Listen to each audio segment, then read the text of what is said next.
Sidang gugat cerai Kiai Haji Abdullah Gimnastiar alias A'ajim kepada Ninih Mutmainah atau Teh Ninih di ruang sidang 5 utama Pengadilan Agama Kelas IA Kota Bandung, Jalan Jakarta, Kota Bandung, Rabu, tanggal 31 Maret tahun 2021, telah diputuskan berakhir oleh Majelis Hakim setelah A'ajim cabut gugatan cerai.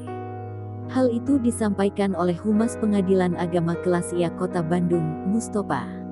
Adapun jalannya sidang hanya dihadiri satu pihak yakni tim kuasa hukum dari A'ajim, sedangkan tim kuasa hukum Teh Ninih tidak hadir hingga putusan sidang diketok palu.